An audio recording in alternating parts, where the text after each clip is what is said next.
नमस्कार। आज हमारे पास एक छोटी सी लेकिन बड़ी दिलचस्प हिंदी हॉरर कहानी है। नाम है भूतिया कुआं। कहानी शायद कुछ ही पन्नों की होगी, पर इसमें जो बात है। हाँ, बिल्कुल। और आज हम इसी कहानी की गहराई में उतरेंगे, समझने की कोशिश करेंगे कि आखिर इसमें ऐसा क्या है जो इसे इतना डरावना बनाता है, वो भी इतने कम शब्दों में। सही कहा।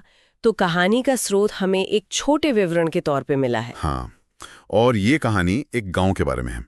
वहाँ एक पुराना कुआं है जिसके बारे में कई बातें हैं। बातें मतलब ये कि वो बदनाम है। कहते हैं रात में, खासकर अमावस्या की रात, उसके पास कोई नहीं जाता। क्यों? क्या है वहां? माना जाता है कि उसमें एक आत्मा रहती है।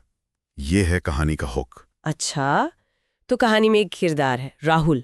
शहर का कॉलेज स्टूडेंट है। वो गांव आता है छुट्टियों में। हाँ, और वो इन भूत प्रेत की बातों को नहीं मानता। कहता है ये सब अंधविश्वास है। तो फिर दोस्तों से शर्त लग जाती है उसकी। हाँ, वही टिपिकल।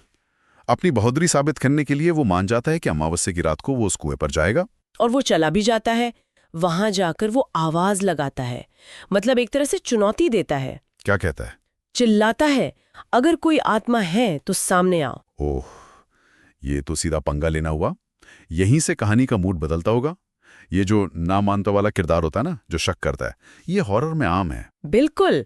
और अक्सर यही किरदार मुसीबत में पड़ता है। हाँ, उसका अविश्वास ही उसे खतरे में डाल देता है। तो फिर क्या होता है? पहले तो कुछ नहीं होता, एकदम शांति। फिर अचानक कुएं के अंदर से एक औरत की धीमी सी लेकिन बहुत डरावनी हंसी सुनाई देती है।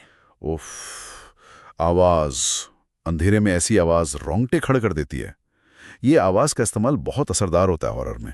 राहुल के भी होश उड़ जाते हैं, पर वो हिम्मत करके कुएं में झांकता है। अच्छा, क्या दिखता है उसे? उसे एक औरत दिखती है, सफेद साड़ी में, बाल बिखरे हुए हैं, और चेहरा साफ नहीं है, बस एक धुंधली सी शक्ल।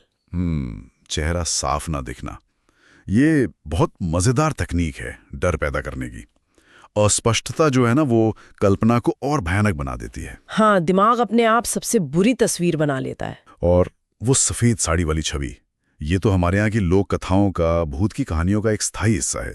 सुनते ही एक सिहरन सी होती है। फिर वो साया, वो औरत हवा में ऊपर उठती है और राहुल की तरफ बढ़ने लगती है। अरे बाप रे!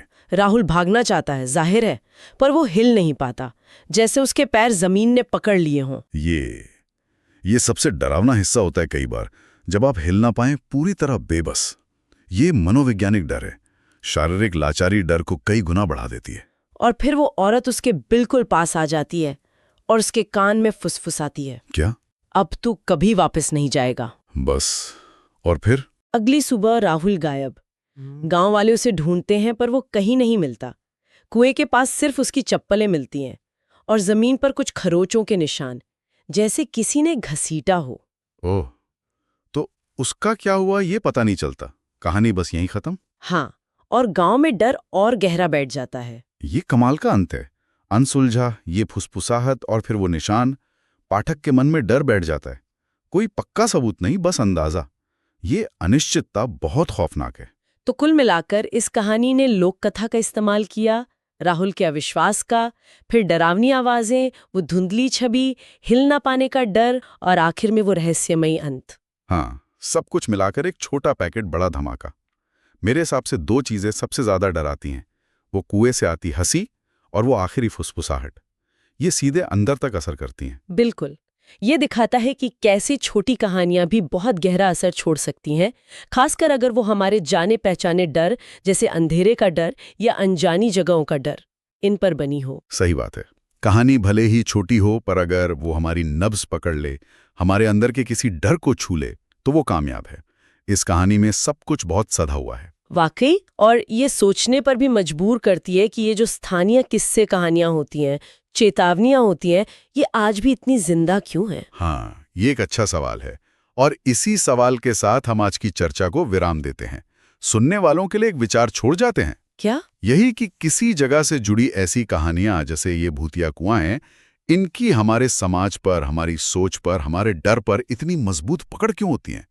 आज के जमाने में भी ये इतनी स्थायी क्यों हैं? क्या वजह है?